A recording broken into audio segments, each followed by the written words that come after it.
በስመ አብ ወወልድ ወመንፈስ ቅዱስ አሐዱ አምላክ። ንወትን በረድኤተ እግዚአብሔር ጽሕፈ መግደም መታምር ያለ ማርያም በአብ ስመ አምኛምን ወላዴ ብዬ በወልድ ስመ አምኜ ወልድን ተወላዴ ብዬ በመንፈስ ቅዱስ ስመ አምኜ መንፈስ ቅዱስ አራሴ ብዬ መኑና ጠይቆ አካል ሶስት ብል በባህሪ በሕልው አንድ አምላክ በያመኘ ረድኤተ እግዚአብሔርን አጋዥ በማድረግ የእመቤታችን የታምሯን መቅድም ማንበብ እጀምራለሁ። የሥርዓት መጽሐፍ የምስር ዕፃ ከሚሆን ከማርቃ ቦታ የወጣ ነው። ከሐዋርያት ከማርቆስ መንበር ተገኝቶ የሰሩት ያዘጋጁት መምህራን ቤታችን ዘውትር የምታነጋግራቸው ሃይማኖታቸው ቀና ሚስጥርን የሚያስተምረው ክቡራን የሚሆኑ ሊቃነ ጳጳሳት ናቸው። በላይ የምትነጋገራቸው ጊዜ አለ፣ በሕልም የምትነጋገራቸው ጊዜ አለ፣ ተገልጻ የምትነጋገራቸው ጊዜ አለ። እሌ ድንቅ ድንቅ ታምራትን የሚያደርጉ አባ አብርሃም፣ አባ ማርቆስ፣ አባ ማቴዎስ ናቸው። እንደተነጋገራቸው ፍጹም ታምራት እንደተደረገላቸው የታምራታቸውን ዜና የእመቤታችን ታምር በሚናገር መጽሐፍ ተጽፏል። አባ ሚካኤል፣ አባ ገብርኤል የሚባሉ አባት ዘመን አባ ዮሐንስ የኤጲስቆጶስ በተሾሙበት ወራት ከግብፅ ወደ ኢትዮጵያ በወጡ በ3ኛው ዓመት የሥርዓታቸው መጽሐፍ ከአረብ ቋንቋ ለኢትዮጵያ ሰዎች በግዕዝ ቋንቋ ተተረጎመች። ቆስጠንጢኖስ የተባለ ንጉሳችን በዘርዓ ያዕቆብ ዘመን በነገሰ በ7 ዓመት የሥርዓታቸው መጽሐፍ እንዲህ ይላል። በየሳምንቱ እሑድ እሑድ በእመቤታችን 33 በዓላት በቤተ ክርስቲያን ሁሉ በፍጹም ክብር በብዙ ደስታ የእመቤታችን ተአምር ማንበብ ያስታጉሉ። እመቤታችን ከፍጥረት ሁሉ የከበረች ንግሥት ክብርት ናትና ከእግዚአብሔር በታች እንደ እመቤታችን የከበረ የለምና። ስለዚህም በዕለተ እሑድ በእመቤታችን በዓላት ሁሉ የእመቤታችን ተአምር ማንበብ እንዳያስታጉሉ አወገዙ። በዓላቶቿም እኒህ ናቸው። በነሐሴም በ7 ቀን የተጸነሰችበትን፣ በነሐሴም በ16 ቀን ሥጋዋ የፈለሰበትን፣ ከ16 ጀምሮ እስከ 21 ቀን ድረስ እንደ ልጇ ትንሣኤ በዓል አድርገው ያክብሩ። በመስከረም በ10ም የእመቤታችን ስዕል የመሪና ቦታ ወደምትሆን ጼዴንያ ወደምትባል ሀገር ገብታ የተቀመጠችበት ነችን። ስዕል ሥጋን የለበሰች ትመስላለች። ከፊቷም ወዝ ሲወጣ ይታይ ነበር። በዚህ ወር በ21 ቀንም ትከብራለች። በጥቅምት በ21 ቀንም ትከብራለች። በኅዳር በ6 ቀንም ቁስቋም በምትባል ሀገር ገብታ የተቀመጠችበት ነው። በኅዳር በ21 ቀንም ዘካርያስ የመቅደስ ፋራ ሲያበራ ያየበት ነው። በታኅሳስ በ3 ቀን ወደ ቤተ መቅደስ የገባችበት ነው። በዚህም ወር በ21 ቀንም ትከብራለች። በ22 ቀን ደቅስዮስም የሚባል የኤጲስቆጶስ በዓሏን ያከበረበት ቀን ነው። በዓሏን ባከበረላት በዚህ ቀን በሰው እጅ ያልተሰራ ሰማያዊ ልብስ፣ ሌላ መምህር የማይቀመጥበትን ወንበርን ሰጣቸው። በ28 ቀን ጌታን የወለደችበት ነው። በ29ም ቀን መድኃኒታችን ኢየሱስ ክርስቶስ የወለደችበት ነው። በጥር 21 ቀንም ያረፈችበት ነው። የካቲት 16 ቀንም መታሰቢያ ላደረገና ስሟን ለጠራ የምሕረት ቃል ኪዳን ከልጇ የተቀበለችበት ቀን ነው። በዚህ ወር በ21 ቀንም ትከብራለች። መጋቢት በ21 ቀንም በዓሏ ነው። በዚህ ወር በ29 ቀን መድኃኒታችን ኢየሱስ ክርስቶስ የጸነሰችበት ነው። ሚያዝያ በ21 ቀንም በዓሏ ነው። ግንቦት 1 ቀንም የተወለደችበት ነው። መስከረም 10 ቀን ልደቷ ነው የሚሉ አሉ። እኛ ግን በተረዳ ነው ነገር አባቶቻችን ሊቃውንት እንዳስተማሩ ልደቷን ግንቦት 1 ቀን ነው እንላለን። በዚህ ወር በ21 ቀንም በግብፅ ሀገር ደብረ ምጥማቅ በምትባል በተሰራች ቤተክርስቲያን ከምስራቅ እስከ ምዕራብ ከሰሜን እስከ ደቡብ ያሉ ሰዎች ይሰበሰባሉ። ከሀገር ሁሉ ይመጣሉ። እንደዚህም ሁሉ ሰቀላ ሰርተው ድንኳን ተክለው አጎበር ጥለው ይከትማሉ። ከ21 ቀን ጀምሮ እስከ 25 ቀን ድረስ በፍጹም ደስታ በፍጹም ክብር ድንግልን በዓሏን ያከብራሉ። ድንግል ከግንቦት 21 ቀን ጀምራ እስከ 25 ቀን ድረስ ሳታቋርጥ በእኒህ በሳምንቱ ዕለታት ከመላእክት ከጻድቃን ከሰማዕታት ጋር ትገለጽላቸው ነበር። ክርስቲያን ምስላም በገሃድ ተገልጻ ያዋት ነበር። በፍጹም ክብር በፍጹም ደስታ በዓሏን ያከብሩ ነበር። በ21 ቀንም በ22 ቀንም በ23 ቀንም ከነሳቸው አትለይም ነበር። በ24 ቀንም ወደ ግብፅ አገር የገባችበት ታላቅ በዓል ነው። በዚሁ በ25 ቀን ልጇ የደረቁ በትሮችን ተክሎ ያለመለመበት ነው። በሰኔ 8 ቀን ለሕሙዕ አንድነት ሊሆን ልጇ ውኃን ከዓለት ላይ የፈለቀበት ነው። ሰኔ 20 ቀንም ሐዋርያት የተሰበሰቡበት ቤቷን ልጇን ለመስራት የወረደበት ነው። በ21 ቀን ቤቷን ያከበረበት ነው። ሐምሌ 21 ቀንም ትከብራለች። አምላክን በወለደች በድንጋሌ ሥጋ በድንጋሌ ነፍስ ጸናች ክብርት እመቤታችን በዓላቶቿ ሁሉ 33 ናቸው። ሁሌም በዓላት እንደ ወር ሰንበት አድርገው ያክብሯቸው። ከዓመት እስከ ዓመት እስከ ዘላለም ድረስ ምንም ስራ አይስሩባቸው። አምላክን የወለደች በድንጋሌ ሥጋ በድንጋሌ ነፍስ በጸናች በክብርት እመቤታችን በዓላት እሑድ በተባለ ሰንበት ሁሉ የእመቤታችን ተአምር ለመስማት ወደ ቤተ ክርስቲያን ያልሄደውን አስቀድመ ስማቸውን የጠራነው ሊቃነ ጳጳሳት አውግዘዋል። ወንዶችም ሴቶችም ቢሆን ደዌ የታወቀ ኃጢአት ሥጋን የሚያስነቅፍ ወደ ቤተ ክርስቲያን መግባት የሚከለክል ስራ ሁሉ ካልከለከላቸው እመቤታችን ታምሯን የሚናገር መጽሐፍ ሲነበብ የሚሰሙት ወንዶችም ሴቶችም ቢሆኑ ትባርካቸዋለችና። አምላክን በወለደች በድንጋሌ ሥጋ በድንጋሌ ነፍስ በጸናች በዚች በክብርት እመቤታችን በዓላት እሑድ በተባለች ሰንበት ሴቶችም ወንዶችም በቤተ ክርስቲያን ይሰብሰቡ። ፍቅር ያለው አገልግሎት ከተፈጸመ በኋላ የወርቅ የብር ጌጥ ያለበትን ሽልማታቸውን ከእጃቸው፣ ከጣታቸው፣ ከአንገታቸው፣ ከጆሯቸው፣ ከራሳቸው ያውጡ። ነገር ግን ጳውሎስ እንደተናገረ ሴቶች ራሳቸውን ይከናነቡ፣ የእመቤታችን ታምር ለመስማት ልቦናችን በመሰብሰብ ይዘጋጁ። ፍጹም ዝምታ ይሁን፣ የሚነጋገር አይኑር። የበረታ ቆመ፣ የደከመ ተቀምጦ ይስማ።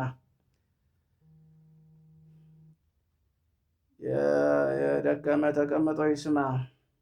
ለክርስቲያን ሁሉ የእመቤታችን ታምር መስማት ቀላል አይምሰሉ፣ የከበረ ገና ነውና። ወንዶችም ሴቶችም ወደ ግዝት እንዳይገቡ መስማትን አስተውሉ። አስቀድሞ እንደተናገረ የታወቀ ምክንያት ኃጢአት የከለከለው በዚህ ቀን ታምሯን ሰምቶ የሚቻለው ስጋው ደሙን ይቀበል። ስጋ ደግሞ መቀበል ካልተቻለው ታምሯን ሰምቶ ወደ ቤቱ ሂድ። ስጋ ደግሞ እንደተቀበለ ይሆንለታል፣ ይደረግልኛል በማለት ቢሰማ የእመቤታችን ቃል ኪዳን ታምሯን የሚንቀው ግን የወልደ እግዚአብሔር ሰው መሆኑን ከማመኑ ናቸው። ከክርስቶስ ወገን ከምዕመናንም ጋር አይቆጠሩም። በጴጥሮስና በጳውሎስ በቃላችን ስልጣን ፈጽሞ የተወገዙ የተለዩ የተረገሙ ናቸው እንጂ አባ ሚካኤል፣ አባ ገብርኤል በምንባል በእኛም በቃላችን ስልጣን ፈጽሞ የተወገዙ የተለዩ ነው። እኛም የእነሱን ስልጣን ይዘናልን። ወልድ በጌትነቱ እስኪመጣ ዘላለም በእውነት የእመቤታችን ባሏ እንደወሰንበት የማያከብሩ፣ ስለዚህ በማይፈታ ፈጽሞ ስልጣን ፈጽመን አወገዝን። የእመቤታችን ባለቶችን የሚያከብር የታዘዘውን የሚሰራ በዚህ መጽሐፍ የተጻፈውን የሚፈጽም ግን እስከ ዘላለሙ ድረስ ስሙ የተባረከ ይሁን። ለእመቤታችን ስግደት እንደሚገባ 3 ጊዜ እሰግድልሻለሁ፣ እሰግድልሻለሁ፣ እሰግድልሻለሁ፣ እሰግድልሻለሁ። እግዚአብሔር ከአንቺ ሲሆኑ ሙሽራው ከጫጉላው እንደወጣ ከአንቺ ወጣ። እመቤቴ ማርያም ደስ ይበልሽ። ዮሐንስ አፈወርቅ በርሳኑ እንዳመሰገነሽ እኔም አመሰግንሻለሁ። የጠፋ በግ አዳምን የፈለገው ባገኘውን ጊዜ የተሸከመ እውነተኛ ቸር ጠባቂያችን ክርስቶስ ከአንቺ የተወለደ እመቤቴ ማርያም ሆይ ደስ ይበልሽ።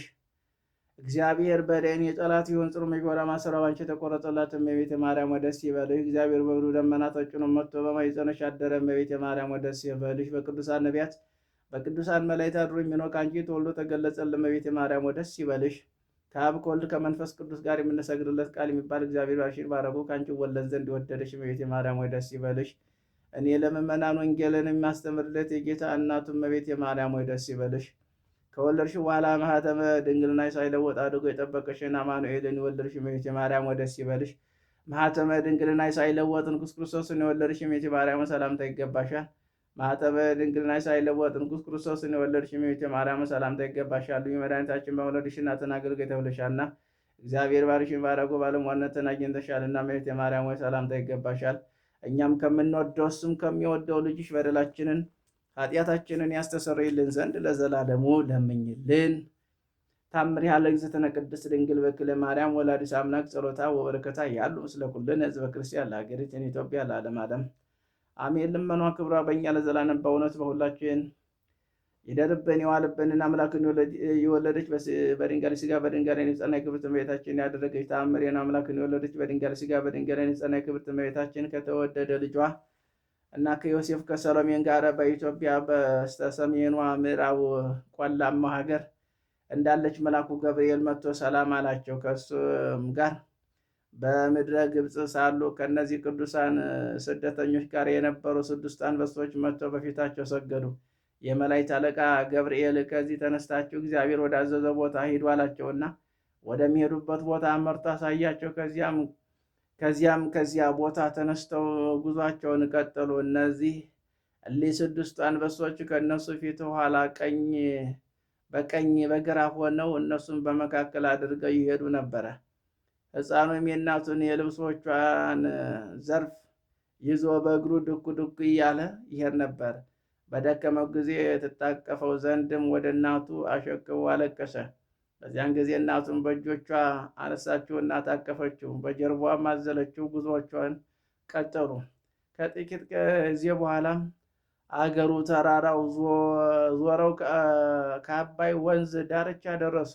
ከዚያም እመቤታችን የተወደደ ልጇን 2 እግሮቿን በአባይ ውሃ አጠበችው። የሕፃኑ እግር እጣቢ ወደ ወንዙ በፈሰሰ ጊዜ ከውሃው ጋር ባለመቀላቀል በባህር ላይ ተንሳፈፈ። እንደ ጀልባ ሆኖ የአባይ ወንዝ አሻገራቸው። ይህም ጌታችን ከድንግል ማርያም ከሥጋዋ ሥጋ ከነፍሷ ነፍስ ነስቶ ያለ ዘርአ ብእሲ ከተወለደ በኋላ በስደት ወራት ሕፃኑ ኢየሱስን ለመጀመሪያ ጊዜ ያደረገው ታምር ነው። እኛም እንደዚሁ በነፍስ በሥጋ ድንግል በምትሆን እናቷ አማላጅነት ልመና ባህር እሳትን አሻግሮ ወደ ሰማያዊት መንግሥት ያግባን። አሜን። ስለዚህ ክብርና ጌትነት ገንዘቡ የሚሆን እርሱ በይቅርታ በቸርነቱ ይቅር ይበለን። ልመናዋ ክብራ በእኛ ለዘላለም ከሁላችን ጋር ጸንቶ ይደርብን ይዋልብን። አሜን። አምላከ ቅዱሳን ምሕረቱን ቸርነቱን ያብዛለን፣ ይቅርም ይበለን። የእመቤታችን ምልጃዋ አይለየን። አሜን። አቡነ ዘበሰማያት ይትቀደስ ስምከ ትምጻእ መንግሥትከ ወይኩን ፈቃድከ በከመ በሰማይ ከማሁ በምድር ሲሳየነ ዘለለዕለትነ ሀበነ ዮም ህድግ ለነ አበሳነ ወጌጋየነ ከመ ንሕነኒ ንህድግ ለዘአበሰ ለሚታባነ እግዚኦሰ መንሱት አላድኅነነ ወባልሐንም ኩሉ እኩይ እስመ ዚአከ ይእቲ መንግሥት ኃይል ወስብሐት ለዓለመ ዓለም። በሰላመ ቅዱስ ገብርኤል መልአክ ኦ እግዝእትየ ማርያም ሰላም ለኪ ድንግል በህሊናኪ ወድንግል በሥጋኪ መእግዚአብሔር ጸወት ሰላም ለኪ ቡሩክ አንቲ እማንስት ወቡሩክ ፍሬ ከርሥኪ ተፈሥሒ ፍሥሕት ኦ ምልዕተ ጸጋ እግዚአብሔር ምስለኪ ዛሊ ወጸልይ ምሕረታ በፍቅር ወልድኪ ኢየሱስ ክርስቶስ ከመ ይስረይ ለነ ኃጣውኢነ ከመ ይጸን እግዚአብሔር አብይ።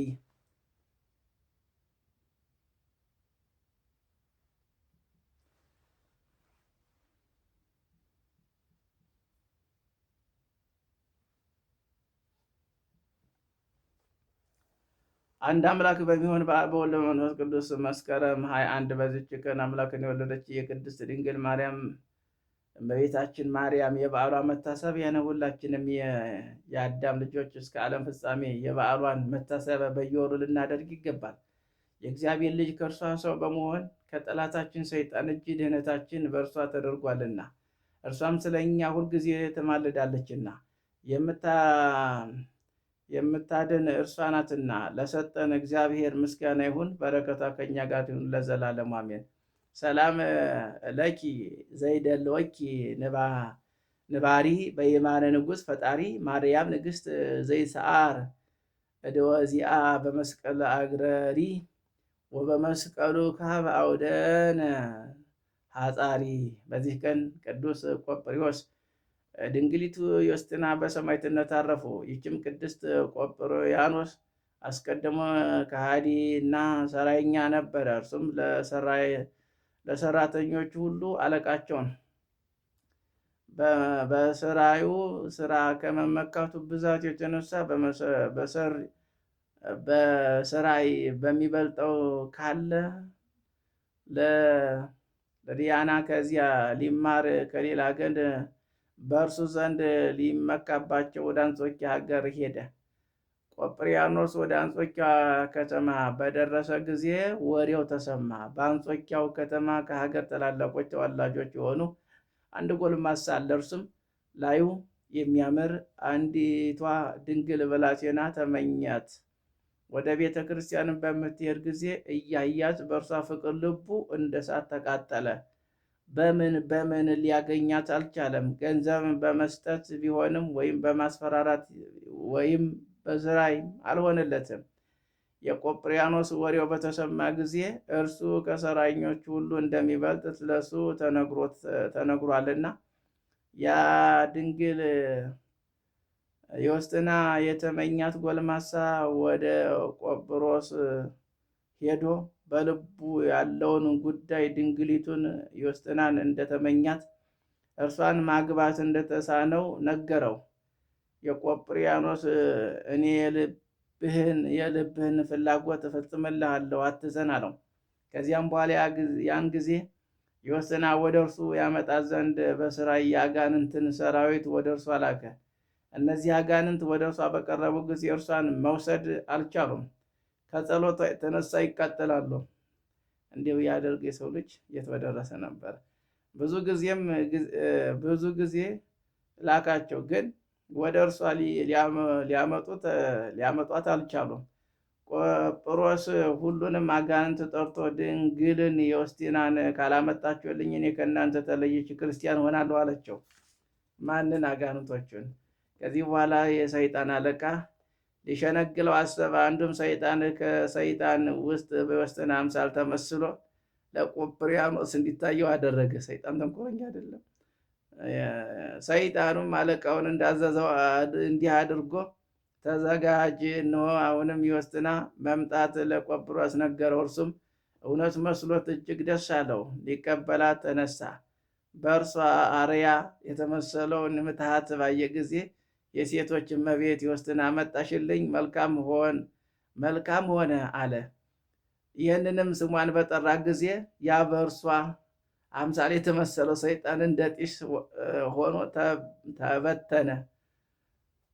ስሟ ሲጠራ ማለት ነው። በዚያን ጊዜ የሽንገላው ምክንያት ምታቱ ከንቱ እንደሆነ ቆጵርያኖስ አወቀ። አስቀድሞ በልቡ እንዲህ አለ፣ ስሟን በጠራውበት ቦታ እንደ ጢስ የሚበን ከሆነ በፊቷ ሊቆም ሊሸነግላትስ እንዴት ይችላል? ይህም ብሎ ወዲያውኑ የጥንቆላውን መጽሐፍ አቃጠለ።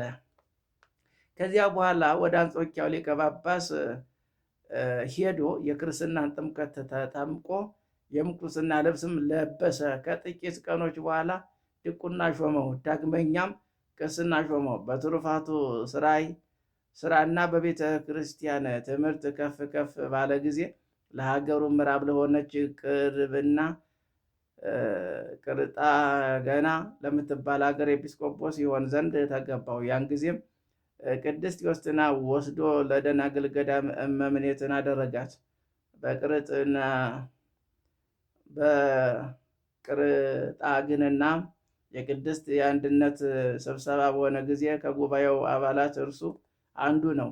ከብዙ ወራት በኋላ ከሃዲው ንጉሥ ዳኪዎስ ስለ እነርሱ ሰማ። ወደ እርሱም አስቀርቦ የክብር ባለቤት ክርስቶስን ክደው ለጣዖት እንዲሰግዱ አዘዛቸው። ትእዛዙን ባልሰሙ ጊዜ ታላቅ ስቃይ ያሰቃያቸው።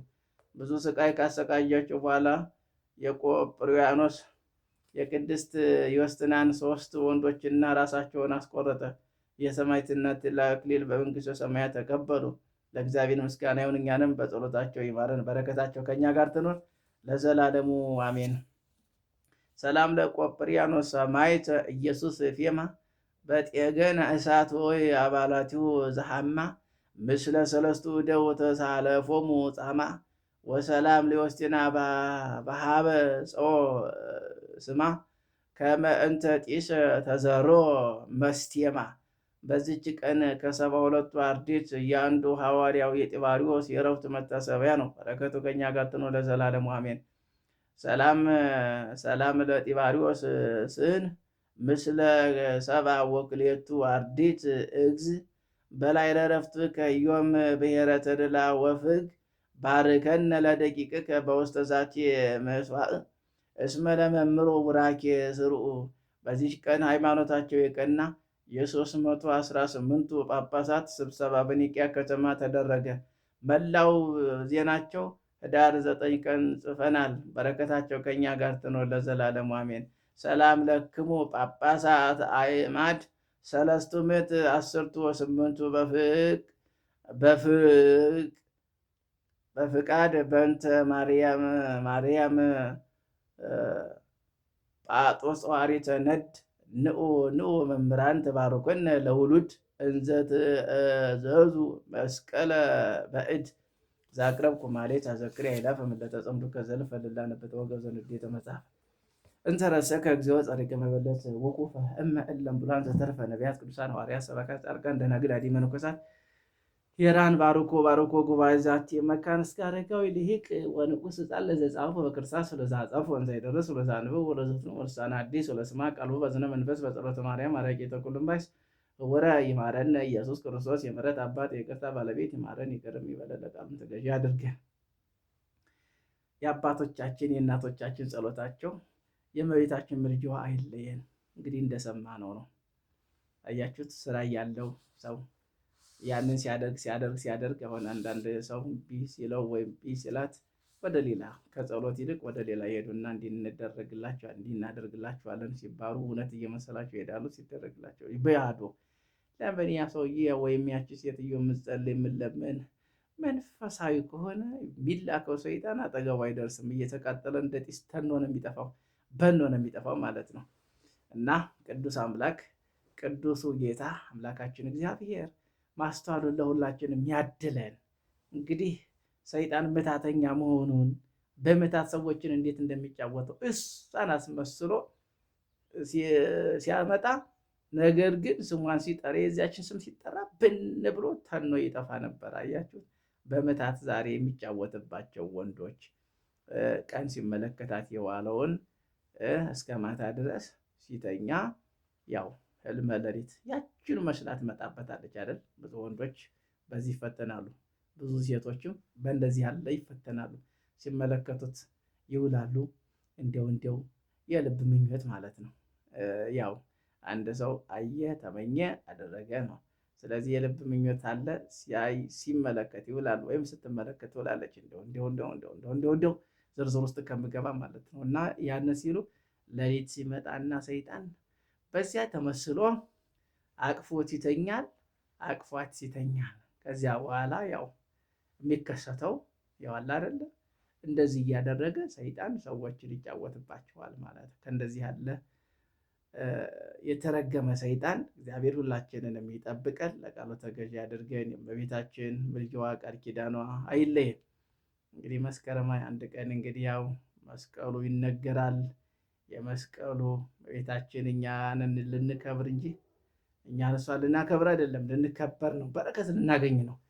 እንግዲህ ያው ደብረ ከርቤ ግሸን ያው መንገዱ አስቸጋሪ ቢሆንም የሄዱ ሰዎች አሉ።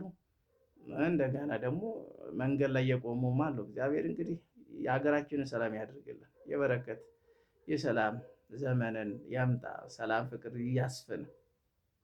ይህንን የሚያባላውን የሚያተረማምሰውን የሚያገዳደለውን ሰይጣን ከገጸ ምድር ያጥፋልን፣ ያስወግድልን፣ ያንሳልን፣ ፍቅር ሰላም ይስጠን። የእመቤታችን ምልጃዋ ቃል ኪዳኗ አይለየን። የአባቶቻችን ጸሎታቸው፣ የመስቀሉ በረከት፣ የክርስቶስ ቸርነት፣ የቅዱሳን መላእክት ተራዳኢነት አይለየን። አሜን። አቡነ ዘበሰማያት ይትቀደስ ስምከ ትምጻእ መንግሥትከ ወይኩን ፈቃድከ በከመ በሰማይ ከማሁ በምድር ሲሳየነ ዘለለዕለትነ ሀበነ ዮም ህድግ ለነ አበሳነ ወጌጋየነ ከመ ንሕነኒ ንህድግ ለዘአበሰ ኢታብአነ እግዚኦ ዘመንሱት አላ አድኅነነ ወባልሐነ እምኩሉ እኩይ እስመ ዚአከ ይእቲ መንግሥት ኃይል ወስብሐት ለዓለመ ዓለም። በሰላመ ቅዱስ ገብርኤል መልአከ ወእግዝእትየ ማርያም ሰላም ለኪ ድንግል በኅሊናኪ ወድንግል በሥጋኪ እመ እግዚአብሔር ጸውዕ ሰላም ለኪ ቡሩክ አንቲ እምአንስት ወቡሩክ ፍሬ ከርሥኪ ተፈሥሒ ፍሥሕት ወምልዕተ ጸጋ እግዚአብሔር ምስሌኪ ጸአሊ ወጸልዪ ምሕረታ በፍቅር ወልድኪ ኢየሱስ ክርስቶስ ከመ ይሥረይ ለነ ኃጣውኢነ ከመ ይጼን እግዚአብሔር አብይ ኦ ሊቀ ኢየሱስ ክርስቶስ ሥረይ ኃጢአት የኃጢአተ ኩሉ ሕዝብ ከማይሠራ ኃጢአት እግዚአብሔር ይፍታ። እግዚአብሔር ይባርከን። አሜን።